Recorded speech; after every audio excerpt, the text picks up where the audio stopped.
This video is prepared for 48740, running in the autumn semester of 2015.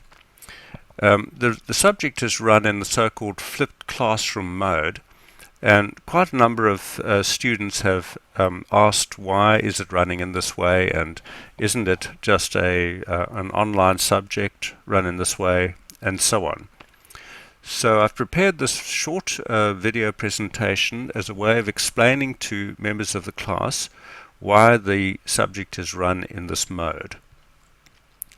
Now, all of this so-called flipping the classroom or learning futures is a UTS-wide initiative to upgrade and improve UTS's teaching styles.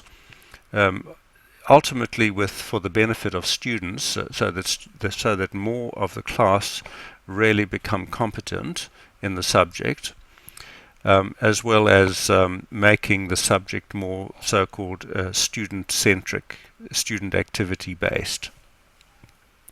So this particular presentation I originally presented as a keynote speech at a conference in York in the UK last year in September. I've adapted it for this presentation. So this is the basic layout of the talk. I'll do a motivation, and then how would we actually do it, and then my experience in 48750 in the spring semester of last year, and what we learnt out of that experience. So in preparing this talk, I'm reminded of the Spectral Lines article by Donald Christensen. He was a famous editor of IEEE Spectrum. The article was entitled, "Do Students Really Get It?" And basically he was referring to this notion of the 80-20 rule, referring to the difficulty many students in engineering have in grasping difficult threshold subjects. Some estimates suggest that the 80-20 rule applies. 20% get it, 80% muddle through. Perhaps that's a reality, perhaps not, but it's a pretty sobering reality if it is. Now, does it really matter? Even though that rule might apply, and it might have applied for many, many years, we still manage to produce enough technically competent engineers to push our society forward? Or do we? And can we really improve that 80-20 rule, perhaps to 50-50? And is it our responsibility as educators to be doing that? Is it not perhaps the students who should be taking the responsibility for their own learning? So in this talk I'm going to explore how we can perhaps do it by changing our teaching styles, and that's in fact what we're trying to do with 48740. And last year I tried to do it with 48750. So I rely a great deal on complexity theory as my way of explaining how this all works. So that comes under this heading, Learning, Order and Chaos. So this is the famous so-called complexity plane that's used by many complexity theorists to explain what complexity really is. So they use this idea that things could be simple, which have apparent order. In other words, by looking at them you can see that they're ordered. Or things could be complicated, which still means that they're ordered, but they're just simple with lots and lots of pieces to them. So that's really just a superset of simple. And then there's this area known as complex, where in fact the system it has hidden order, it has inner order, it has emergent properties, it has things that we aren't able to identify or describe in normal terms. Now, any of these things could fall down these cliffs into chaos and disorder. Now, it turns out that this particular picture is really a nice picture for explaining or adapting the way many learners adapt. And in order to do so, I've used the famous four-quadrant diagram of the typical learner. So I've adapted the chaos diagram, the complexity diagram, to include this area of so-called chaos or failure within this particular overall diagram. So a learner coming into a new learning enterprise will come in so-called unconsciously incompetent. In other words, will not know what they don't know. So that's really a kind of a summary of that. Now, as they progress through the learning process, one hopefully hopes that they move up into this quadrant, in which the so-called consciously incompetent quadrant, and this area they know what they don't know. If in a way, that's the way that you describe it. They know what they don't know, and then they would progress into this area over here, which would be known as the consciously competent area, where in fact they do now know what they know, and they know what they're competent at. And then through a wealth of experience and time, they eventually become unconsciously competent, which means that they now have a great deal of wisdom. They don't have to think about their competency, they just simply know what their competency is. So we're looking at the subject 48740, and we're imagining that you're starting over here in the subject, and the first effort is to try and get you into this quadrant over here. In other words, to start to acquire the background knowledge, to acquire the information that you need in order to become competent. So to become consciously incompetent, in other words, to know what the information is, but not yet to have a level of competency with that information. And then the second stage is to move you from this area, the consciously incompetent, into the consciously competent area, and that's where we would end a subject at UTS. We would not hope to get you into this quadrant at all. And all the time while you're moving around this quadrant diagram, we would hopefully prevent you from falling into chaos and failure. Ultimately, through years of experience, you will move from this area into this area and become unconsciously incompetent, and that's obviously the end point of your career in this particular subject area. So a nice way of kind of describing all of that is to use this lovely old story about what is knowledge and what is wisdom, and where does knowledge and wisdom fit into all of this. So knowledge, first question is, what is knowledge? Things that you know. And the example I'm using here is that you would know that tomato is a fruit. I mean, many of us think of it as a vegetable, but actually it's a fruit. On the other hand, what is wisdom? Now, wisdom is knowing that you don't put that particular fruit into fruit salad. Tomato doesn't go well in fruit salad. And the main point of that is that wisdom comes from being unconsciously competent. So that's the ultimate end of the process. And that's what wisdom is. And it comes from age and experience. Now, we're in the process of moving the learner from that unconsciously incompetent zone into the wisdom zone. And we're trying to cover as many of those bases as we can in the educational process. Okay, so that's a description of where the tomato fruit scenario lies. In here is where you would know that it's a fruit. In here is where you would know that you would not put it into fruit salad. Okay. So what then is the flipping in the contents of a modern engineering education? So from a historical point of view, engineering education was characterized almost entirely by the content that was required in each subject. In other words, you'd know what your syllabus was, and you'd know what areas of content you would learn from week to week, and your lecturer would stand in front of the class, passing on information to you in the form of a lecture, and perhaps trying to inspire you and get you interested in different aspects of it whilst standing in front of the classroom. Then it was hoped that they would internalize it and eventually become consciously competent in tutorials and labs. So that was the hope, the old days.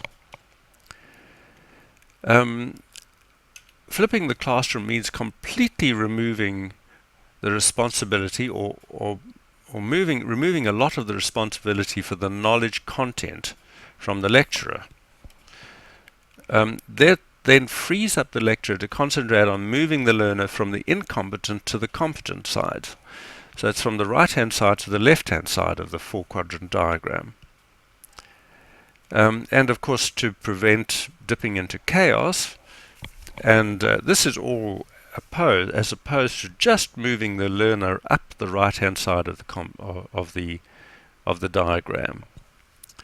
So, in other words, we would remove the lecturer's responsibility for the acquisition of the knowledge required to the internalization of that knowledge and the development of the competencies.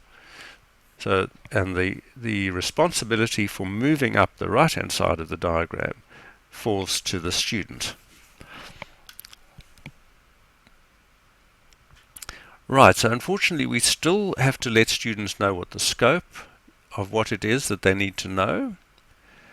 And it would be wonderful for students to be able to figure this out for themselves. And the idea of just-in-time knowledge accumulation is very appealing, but it implies that learners are already in the third or fourth quadrant. Learners don't know what they don't know, and it's a feature of being consciously competent when they are able to discover what they don't know. So students are driven by assessment, and particularly if they believe that assessment is quantitative, gets them marks. But what they really need is formative assessment. So the trick is to make assessment formative while the students think of it as quantitative. And that's really what we're trying to do in this subject by running the quizzes at the start. That's one of the reasons for running the quizzes at the start. The other one is to gently persuade students to acquire the knowledge that they need to acquire in order to start becoming consciously competent.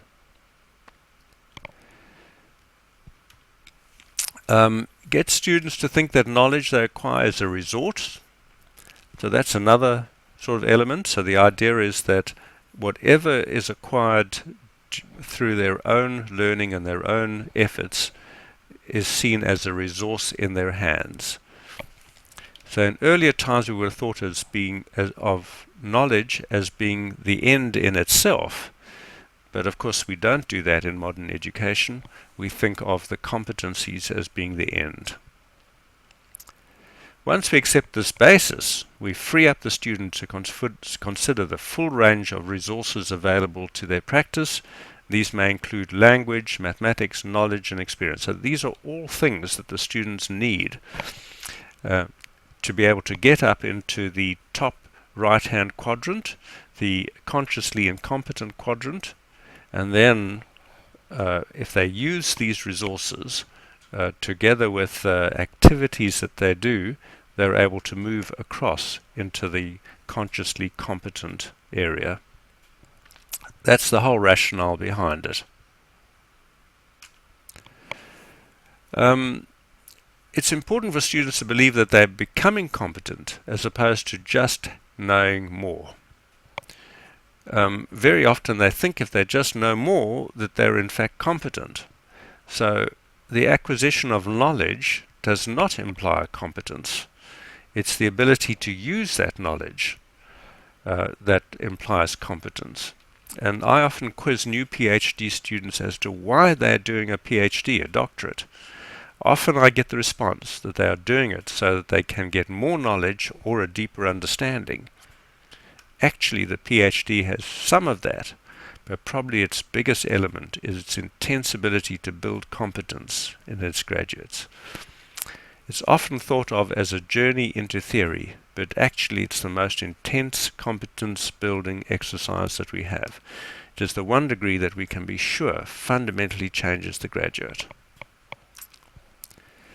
Okay, so my experience in 48750, which ran last semester, the subject used to be made up of 3 hours per week, the sequence of 1 hour of lecture. I mean, I loved that because I'm personally quite good at that, and I can inspire students and I can tell them stories about the subject and about the material that gets them interested. And so that's an area of the teaching process that I quite enjoyed.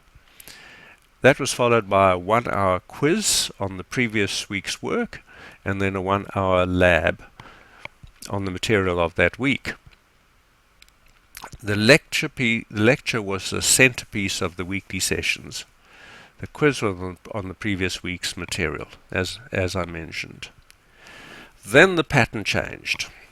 I shifted to a 3 hours per week sequence, 1 hour of quiz, 1 hour of tutorial, and then 1 hour of lab. There was no lecture. The quiz was on the material to be covered in this week's tutorial.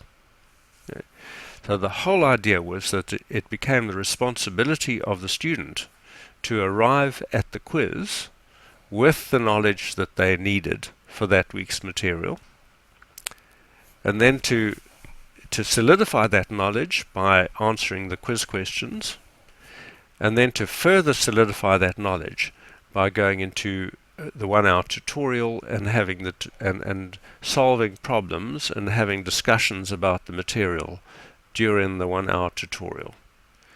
And then the lab would further enhance the students' competence in the material by drawing on that knowledge and drawing on that material during the lab.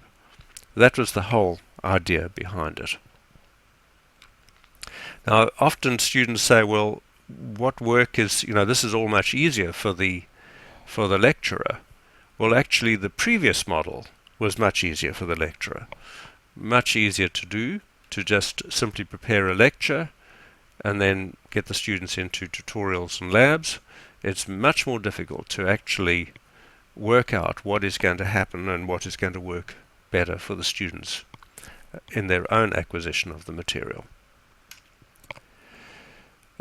So what has IT, the information technology, given us? At last it gives us the freedom to discard our obligation towards the delivery of knowledge and instead concentrate on the creation of competence. That's the fundamental idea behind this whole flipping the classroom thing. It gives us the freedom to discard our obligation towards the delivery of knowledge and instead concentrate on creation of competence. And that obviously means that the IT technology is enabling students to acquire the knowledge themselves. That's the basic idea.